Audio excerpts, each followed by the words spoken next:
Hey, this is the this is the Bad Guy Spoken Podcast, and this is another episode of Top Five, where we do top five anything. So this is the top five diss tracks. I'm gonna go with my top five real quick. My top five is at number five. We got "Nail in the Coffin" by Eminem. I just think it's just disrespectful, calling a man old like he was, and then just disrespecting him like he was. I had to give him that number five spot. He was just so disrespectful, and the Benzino's career too. On top of that, so it ended right there. After that, yeah, he made sure of it. Number four, Ether by Nas. I know Jay-Z won the beef, whatever, because he pretty much bought the nigga out afterwards. But I mean, that's pretty much he did some pimp shit. He was like, "Nah, nigga, I signed you now." Like, but I had to the verse wise, it beats the takeover. I feel like verse it beats takeover. Stuff he was saying was real disrespectful, and it was just crazy. I don't like the dick sucking lips part. I'm not gonna lie. I never liked that part. That's a lot of. I realize that's a lot of New York stuff. They do that a lot. Yeah, I just don't like that part. I don't like it either. Number three, "Obsessed" by Mariah Carey. Oh, you Gotta take the list up. right. I'm gonna let my list ride, but that is a good one. I didn't even think about that. That song is crazy, and it's a hit. Why are you obsessed with me? Boy, I wanna know.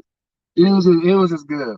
It was just good. I messed trying with to harmonize. it. And then yeah, it was fire. Even though it's to my nigga Eminem, that was a fire diss track. I had to give it to you. I got one here too. Then number two, this man bought the whole team by himself. No Vaseline by Ice Cube. I think it's the first one we got together. And that's number two. Number two. That's number two. That was just so disrespectful. And he even brought the manager into it. You let a Jew break up my crew. So I got to give him something to him there. And number one, you already know what it is. That's why I fucked your bitch, you fat motherfucker. Get money. What makes that one so disrespectful is not only did he fuck his bitch and use his own beat against him, he came at everybody in the group and he said, "No one of y'all niggas got sickle cell or something." He just started going in one by one on everybody in the group. "Lil' Kim, you ugly bitch," started going in. I'm just sitting there like, bruh. Got an unpopular opinion. I don't think that song's that good. That song is so disrespectful. I don't think it's that good of a diss track. I think it's a great one. I think it's the greatest diss track. You gonna let me know? Yeah, you can go next. Thing is, I'm gonna do mine backwards.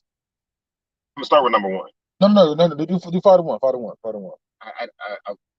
As I had it that way for a reason. Okay, we'll do that. We'll do that then. But I was gonna say number one, I have no Vaseline. I think that's the greatest diss track because it ended all of them. It showed you he's clearly better than everybody. Yeah. And like, what can you say to that? They were just like, "Well, he got us." There was no real response. Two, hit him up. I don't have it as number one because of the Outlaws. That is the only reason why it's not number one. That was that's the only thing about it. They didn't contribute nothing. It was just there. Get out the way, yo. I think that's why I don't like that song. It might be, but Tupac's part is great. But the Outlaws Tupac really is legendary. Three, it's "Nail in the Coffin" by Eminem, which is probably the most disrespectful thing I've ever heard in my life. Yeah. And it's clearly ended Benzino's career. He didn't have a big one. He had a song, but it ended his career for the most part. Four is "The Story of Adidon." Yeah, he made a man raise his kid. He changed his album. All kind of crazy stuff after that.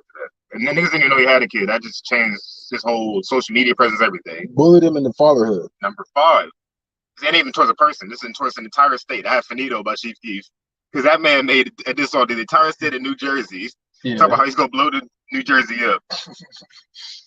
Like that had to be on there. I feel like anybody else think about that, but that needs to be on there. That was about it. All right, y'all. Mine is different than theirs. Not really. I mean, you got a lot of the same ones. But at number five, I got "The Warning" by Eminem. It was originally my honorable mention for this was "Bully." I was going to put "Bully" by Eminem in there, but then Brandon talked me into "The Warning." Number four is "Shit Hits the Fan" by Obi Trice, featuring Eminem and Dr. Dre. Okay. Number 3 is Second Round Knockout by Cannabis. Okay. Number 2 is No Vaseline by Ice Cube. And number 1 is Story of Adidon by Pusha T. Wow, and that's a good show nigga too. I know. That's what I'm saying. But he bodied him. Yeah, really like, there was nothing. There was no concept. I'm glad you said that, because when I said that at the time, people were like, "Oh, you're tripping, percent. You're tripping." And you hear a Drake fan is saying this. Yeah. So you'll know. Here's my thing. So Drake went back to the sneak dissing that he does. Like, he does a lot of subs. Eminem does a lot of subs too, but Eminem will also call your name out if he needs to.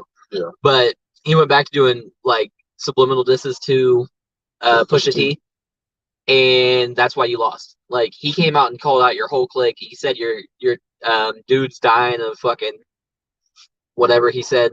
Yeah, he's like, your producer dying. You got a kid you ain't raising. Your daddy ain't shit. You ain't shit because your mom can't find no husband. Like, you wifing up a porn star. Like, he called out everything. Like, he was mad at him for years. Clearly. And you was over here like, that wasn't the news like anger. That was pent up. And you over here talking about like mob mentality or whatever that song was, where you're talking about like you go make him go missing, but like Pusha T's still out here, still talking. So like, my nigga, you are hiding a child. You really did. Like, I don't know. I was disappointed in him. I would have back-to-back in there simply for the fact that accolades that he got from a diss song is crazy. The fact that it won awards is crazy. But yeah, I don't think it deserves a top 5 spot because this song isn't that great to me.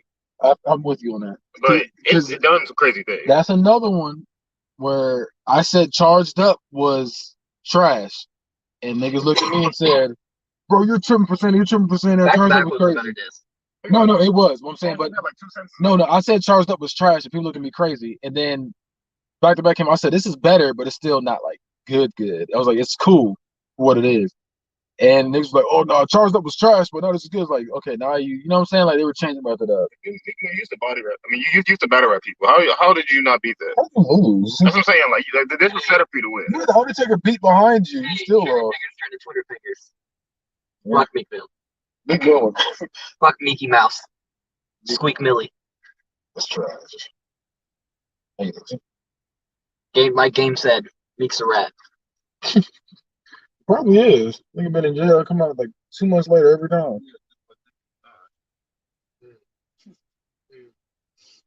Yeah, this is the first episode of Top 5 we had other people on it. So this is gonna be, let's see if we're gonna do it again. But yeah, that was a good one. Top 5 diss tracks. And go ahead and keep that thing. I don't even go to touch fingers, I'm gonna get pissed.